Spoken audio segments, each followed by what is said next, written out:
الحمدللہ رب العالمین والصلاة والسلام علی سید الانبیاء والمرسلین۔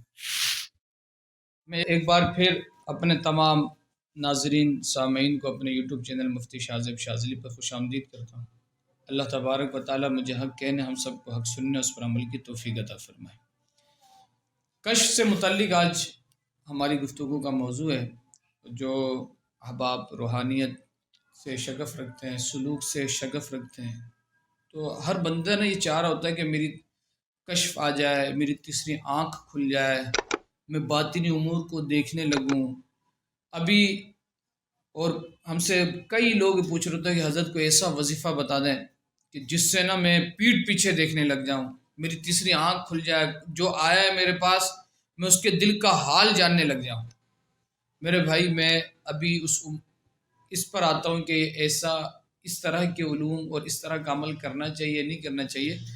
کشف کہتے کس کو ہیں، ہم آج آپ کے سامنے یہ بیان کریں گے۔ کشف کہتے کس کو ہیں، کشف کے درجات کیا ہیں، کشف کی پھر اقسام کیا ہے، کہ کشف اختیاری ہوتا ہے یا غیر اختیاری ہوتا ہے، کشف کو کسب کے ذریعے حاصل کیا جا سکتا ہے یا نہیں کیا جا سکتا، یہ اللہ کا خاص فضل ہوتا ہے، یا یہ کہ اللہ تبارک و تعالی جس کو عطا کرے، یا اس کے درجات کیا ہے، اسی طرح سے مکاشفہ کیا ہے، مشاہدہ کیا ہے، معائنہ کیا ہے، مراقبہ کیا ہے۔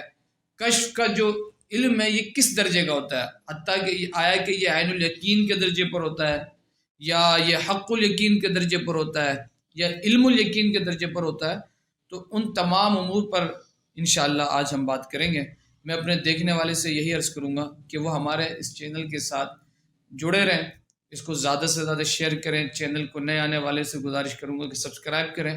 صرف اس وجہ سے میں آپ کے سامنے یہ بات کہہ رہا ہوں کہ انشاءاللہ آپ کو ہماری دلی خواہش، ہماری ٹیم کی دلی خواہش ہے کہ ہم مخلوق خدا کو دین کے صحیح رخ اور صحیح چہرہ دین اسلام کا ہر حوالے سے پیش کریں، چاہے اس کا تعلق شریعت سے ہو، چاہے اس کا تعلق روحانیت سے ہو، چاہے اس کا تعلق عملیات کی فیلڈ سے ہو، چاہے اس کا تعلق طب کی فیلڈ سے ہو۔ اللہ تبارک و تعالیٰ کے فضل سے، حضور علیہ الصلوۃ والسلام کے صدقے، اہل بیت اطہار کے صدقے، مرشد کریم کے صدقے اللہ نے یہ چیزیں جو عطا کی ہیں، تو ہماری دلی خواہش ہے کہ صحیح چیز صحیح وے میں صحیح طرح سے لوگوں کو ڈیلیور کیا جائے۔ تو یاد رکھیے گا کہ کشف کا مطلب ہے نا کھلنا، پردوں کا ہٹ جانا، حجابات کا دور ہو جانا۔ اب دیکھیں، یہ بات یاد رکھیے گا کہ حواس خمسہ ہیں، پانچ کیا ہیں؟ قوت باصرہ، ناظرہ، لامسہ۔ پانچ کو حواس ایسے ہیں، قوت ایسے ہیں جس کے ذریعے سے بندہ دیکھتا ہے، بصیرت کے بصارت سے دیکھتا ہے، اسی طرح سے چکھنا، یہ ساری چیزیں۔ تو کشف جو ہے نا، جو پانچ غیر مادی ذرائع ہیں نا، پانچ غیر مادی ذرائع جو ہے ان میں سے ایک ذریعہ ہے کشف۔ پانچ غیر مادی ذرائع ایسے ہیں کہ نارملی بندہ اس سے علوم حاصل نہیں کرتا، نارملی ان چیزوں سے علم نہیں حاصل کیا جاتا۔ پانچ ایسے ذرائع، اس میں سے ایک ہے فراست۔ جو پانچ غیر مادی ذرائع میں نے آپ کے سامنے بیان کیا، یہ بہت آپ یہ سمجھیں کہ سینوں کا راز میں آپ کے سامنے پیش کروں۔ ہاں، سینوں کا، ابھی آپ صرف میری بات سنیں، اس پر عمل کرنا یہ نہیں کرنا، یہ میں آپ کو بعد میں بتاؤں گا۔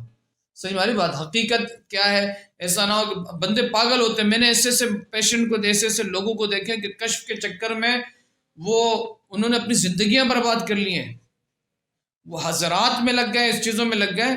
کشف کی حقیقت ہے، میں اس کا انکاری بھی نہیں ہوں، لیکن کیا آیا کہ ہر بندہ اس چیز میں پڑ جائے؟ کیا ہر بندہ ان رازوں کو جاننے لگ جائے؟ میرے بھائی، راز ہر ایک کو نہیں دیا جاتا، راز ہر ایک کو نہیں بتایا جاتا، یہ بات سمجھے گا۔ تو پانچ جو غیر مادی ذرائع ہیں نا، اس میں سے ایک ہے فراست۔ حضور علیہ الصلوۃ والسلام نے فرمایا، اتقوا فراست المؤمن، مومن کی فراست سے ڈرو۔ یہ وہ اللہ کے ولی ہیں، یہ وہ اللہ والے ہیں جو لوگوں کے دلوں پہ نظر رکھتے ہیں۔ آپ نے سنا ہوگا نا کہ جب عالم کے پاس جاؤ تو زبان سنبھال کے بیٹھو، اللہ کے ولی کے پاس جاؤ تو دل سنبھال کے بیٹھو۔ فراست نظر، یہ وہی فراست نظر ہے کہ آپ دیکھیں حضرت عمر فاروق اعظم رضی اللہ تعالیٰ عنہ مدینے میں تشریف فرمائے، اور آپ نے جو لشکر جہاد کے لیے آپ نے نہاون بھیجا ہے، آپ مدینے میں خطبہ ارشاد فرما رہے ہیں، صحابہ کا مجمع سامنے، اور وہاں تشریف فرما گا فرما رہا ہے یا ساریۃ الجبل یا ساریۃ الجبل۔ یہ کیا معاملہ تھا؟ صحابہ بھی سامنے بھی تشریف فرمائے، صحابہ پریشان ہوئے کہ جمعے کے خطبے کے دوران حضرت عمر فاروق ایک عجیب معاملہ کر رہے ہیں۔ صحابہ کی ہمت نہیں ہوئی پوچھنے کی۔ کچھ عرصے کے بعد، کچھ ہفتوں کے بعد جب قافلہ نہاون سے واپس آیا تو حضرت عمر فاروق رضی اللہ تعالیٰ عنہ کی بارگاہ میں امیر لشکر حاضر ہوئے۔ لوگوں نے پوچھا بھائی بتاؤ تمہارے جنگ کا کیا معاملہ ہوا، کیا مارکا ہوا، جیتے ہارے کیا معاملہ ہوا، فتح یابی حاصل ہوئی یا نہیں؟ کہا ہم بالکل جیتنے کے قریب تھے، یہاں تک کہ پھر ایک معاملہ ایسا ہوا کہ ہم پر کفار پہاڑ کے پیچھے سے حملہ کرنے کے لیے آ گئے۔ اگر اس وقت حضرت عمر فاروق اعظم رضی اللہ تعالیٰ عنہ ہماری مدد نہیں فرماتے تو ہمیں یقین تھا کہ ہم ہار جاتے اور ہمیں شکست حاصل ہوتی، ہم جیتتے نہیں، ہم فتح یاب نہیں ہوتے۔ تو صحابہ نے پوچھا حضرت عمر فاروق تو یہاں تھے، انہوں نے کیسے آپ کی مدد کی؟ کہا جمعے کا وقت تھا، حضرت عمر فاروق اعظم رضی اللہ تعالیٰ عنہ نے امیر لشکر کو کہا یا ساریۃ الجبل کہ ذرا پہاڑ کی طرف دیکھو۔ بس وہ حضرت عمر فاروق کی آواز ہمارے کانوں تک پہنچی، اس کے سبب جب ہم نے پہاڑ کی طرف دیکھا کہ دشمن ہم پر حملہ کرنے آ رہے، وہ ہم پر حملہ کرتے اس سے پہلے ہم نے ان پہ حملہ کیا اور ان کو جو ہے نیست و نابود کیا، اور اللہ نے اس طرح سے فتح ہمارے مقدر کی حضرت عمر فاروق کی فراست کی وجہ سے۔ اس لیے حضور نے فرمایا کہ مومن کی فراست سے ڈرو۔ یہ جو مومن، یہ کچھ لوگ ایسے ہوتے ہیں نا جو آپ کے ظاہر کو نہیں پڑھتے میرے بھائی، جو آپ کے باطن کو پڑھتے ہیں۔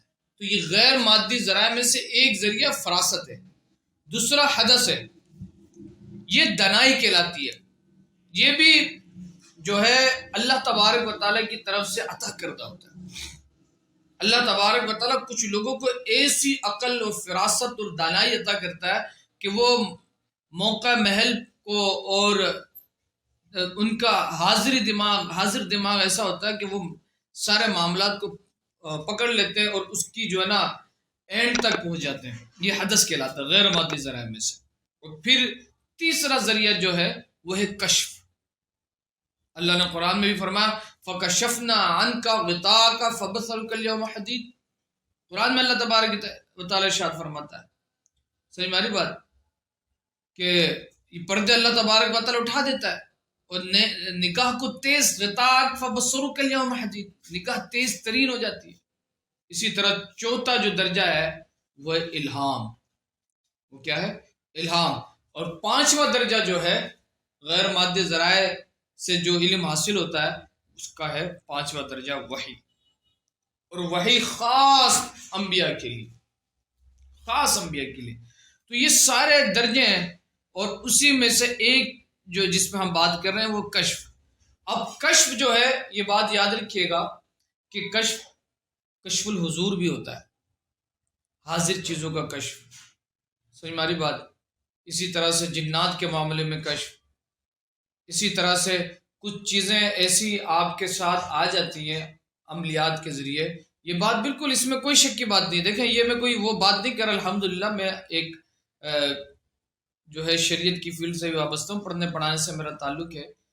آپ دیکھیں نا، ایک بات ہے جب آپ ایک ذکر کر رہے ہیں تو بھائی ذکر جو آپ اپنی زبان توڑ رہے ہیں تو کچھ نہ کچھ تو آپ کے ساتھ پیدا ہو رہا ہے نا، کوئی نہ کوئی طاقت تو آپ کے ساتھ بن رہی ہے نا میرے بھائی، اگرچہ آپ کو نظر نہیں آ رہی۔ لیکن آپ سوچے تو صحیح، ایک بندہ گالی دیتا ہے، کسی کو ماں کی گالی دیتا ہے، کسی کو بہن کی گالی دیتا ہے، آپ نے تو صرف گالی دی ہے نا اس کو، لیکن اگلا بندہ آپ کو مارنے کے لیے آ جاتا ہے۔ اس سے پوچھنا بھی تو کیوں مارنے کے لیے آ رہا ہے؟ میں نے تو صرف تجھے گالی دی ہے۔ تو ایک گالی پر کا اتنا اثر ہوتا ہے، آپ نے پتھر نہیں مارا، صرف گالی دی تو اس کا اتنا اثر ہے۔ تو جو لوگ پھر اپنی زبان اللہ کے ذکر میں توڑتے ہیں تو پھر آپ بتائیں کہ ان کے ساتھ بھی تو لازم سی بات ہے ایک روحانی قوت بن رہی ہوگی جو ہمیں نظر نہیں آ رہی، جو ہمیں نظر نہیں آ رہی۔ تو کشف کے ذریعے پھر اس روحانی قوت کو ظاہر کرنے کی کچھ اعمال ایسے ہوتے ہیں جس کے ذریعے سے پتہ چلتا ہے۔ پھر اسی طریقے سے کشف القبور بھی ہوتا ہے کہ بزرگوں کے مزار پہ بندہ جا کے وہ عمل کرتا ہے، یا کچھ لوگ ہوتے ہیں نا کہ بھئی ہم یہ دیکھنا چاہتے ہیں کہ حضرت میرے والد صاحب کا انتقال ہو گیا، وہ کس حال میں۔ تو یہ سارے اس کی کیفیت ہیں، کشف الصدور ہے، کشف الحضور ہے، کشف القبور ہے۔ اگر میں یہ بات یاد رکھیے گا کہ اگر کشف کو اگر میں اپنے لفظوں میں اگر میں بیان کروں نا کہ بھئی کشف کہتے کہ کس کو ہے، تو یاد رکھیے گا کہ ذکر و اذکار کی کثرت سے یا تقوی سے جو چیزیں بندے کو حاصل ہوتی ہیں نا، خود بخود جو چیزیں حاصل ہونے لگ جاتی ہیں اور وہ اللہ کے رازوں پر مطلع ہونے لگ جاتا ہے، اللہ کے رازوں پر مطلع ہو جاتا ہے، تو پھر ہوتا کیا ہے کہ جب بندہ رب کا ہو جاتا ہے نا، سیدھی سی سمپل سی ایک جملہ ہے میں عرض کر رہا ہوں کہ جب بندہ رب کا ہو جاتا ہے تو پھر وہ چیزیں وہ اپنے راز اس بندے کے لیے کھول دیتا ہے، یہ ایک کشف جب بندہ رب کا ہو جاتا ہے۔ پھر اس کے درجات ہیں، کشف کا جو پہلا درجہ ہے وہ مکاشفہ ہے، پہلا درجہ کشف کا جو ہے وہ ہے مکاشفہ، کشف کا جو دوسرا درجہ ہے وہ ہے مشاہدہ، اور تیسرا درجہ جو ہے وہ ہے معائنہ۔ سمجھ ہماری بات، آپ یہ سمجھیں کہ مکاشفہ جو ہے اسی کو علم الیقین بھی کہا جاتا ہے، جو کشف کا پہلا درجہ ہے اس کو علم الیقین بھی کہا جاتا ہے، اور یہ 50-50 ہوتا ہے۔ یہ میں یہاں پہ ایک بات بتا دوں کہ ایسا نہیں کہ آپ کشف کے ذریعے کسی کو آپ چور قرار دے دیں، یہ کچھ بھی ہے، یہ علم الظنی ہے، علم القطعی نہیں ہے۔ ایسے بہت سے اعمال ہیں، میں نے ایسے کئی لوگوں سے ہماری ملاقاتیں ہوئی، ہمارے ساتھ خود اس طرح کے کئی ایسے تجربات ہیں کہ الحمدللہ کہ اگر کسی مریض کو دیکھا یا کوئی ایسے معاملات ہیں، بہت سی چیزیں دل کے، میرے ایسے کئی لوگ میرے سننے والے جو میرے ساتھ ہوتے ہیں مجھے جانتے پہچانتے ہیں کہ بھئی حضرت ہم نے یہ سوچا اور یہ ہو گیا، ہوتا ہے ایسا، اس کا یقین نہیں ہے، اس کا انکار بالکل بھی نہیں کیا جا سکتا، ہوتا ہے۔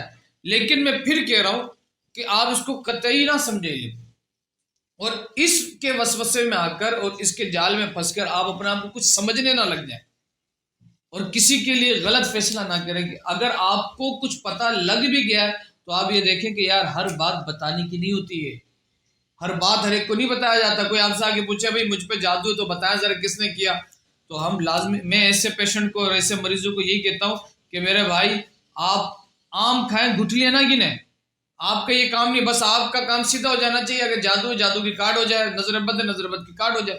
اب آپ یہی بتاتے رہیں کہ اس نے کیا کیا تو الیکشن میں کیا ہوگا تو سلیکشن میں کیا ہوگا، تو یہ ایک صحیح سمجھدار سلجھے ہوئے آدمی کو اور اللہ اور اس کے رسول کے ذکر میں لگے ہوئے آدمی کو، سلوک کے راستے میں چلنے والے آدمی کو زیب نہیں دیتا۔ میں یہ انکار نہیں کرے گا پتہ نہیں چلتا، بہت چیزیں پتہ چل جاتی ہیں، لیکن ہر بات بتانے کی نہیں ہوتی ہے۔ تو یہ اللہ کے راز ہوتے ہیں، جب بندہ اپنی زبان اللہ کے ذکر میں توڑتے تو اللہ اس کے سینے پہ یہ راز جاری فرما دیتا ہے۔ پھر کشف کا جو دوسرا درجہ ہے جس کو ہم نے مشاہدہ کہا ہے وہ ہے حق الیقین، حق الیقین کے درجے پہ آ جاتا ہے۔ اور یہ کیا ہوتا ہے کہ آپ یہ سمجھے کہ حق الیقین آپ 70-30% اس طرح سے ہوتا ہے، اور پھر جب معائنہ کے درجے پر آتا ہے نا، ایک تو مشاہدہ ہے، اور پھر ایک ہے معائنہ، اور معائنہ جو ہے وہ عین الیقین کے درجے پر ہوتا ہے، عین الیقین کے درجے پر آ جاتا ہے بندہ۔ یہ بہت کم لوگوں کو حاصل ہوتا ہے، بہت کم۔ میرے بھائی لوگ تو مراقبے میں پھنسے ہوئے ہوتے ہیں، کیونکہ مراقبے کے بھی اسٹیپ ہیں، اس پہ اگر ہم بات کریں تو بات بہت لمبی ہے کہ مراقبے سے پہلے کیا کیا چیزیں اپنے آپ سے فنا کرنی ہوتی ہے، تو یہ ایک بہت لمبا ایک طویل گفتگو اس پر ہو سکتی ہے، اور انشاءاللہ ہم اس کو میں نے بھی انشاءاللہ سوچا ہے کہ ہم اس پہ جو ہے مختلف ایپیسوڈ میں ہم بات کریں گے۔ ابھی جس طرح سے ہم نے آپ کے سامنے کشف بیان کیا، پھر انشاءاللہ جو لوگ جڑیں گے اور ان کے لیے خصوصی لوگوں کے لیے ہم کشف کے کچھ ایسے وظائف بیان بھی کریں گے، لیکن وہ کچھ شرائط و ضوابط کے ساتھ ہوں گے۔ سیدھی سی بات میں کر رہا ہوں آپ کے سامنے، میرے بھائی ہر ایک سے لے کر آپ اس طرح سے عمل نہ کریں، یہ آپ اپنے لیے نقصان کے معاملات کرتے ہیں۔ اعمال ضرور ہیں، میں اس کا انکار نہیں کر رہا ہوں، الحمدللہ چیزیں ہیں، بہت سے اعمال ہیں، تلسمات ہیں، ساری چیزیں، لیکن اللہ نے چاہا تو پھر ہم انشاءاللہ اس پر گفتگو کریں گے۔ اللہ تبارک و تعالی ہمارا حامی و ناصر۔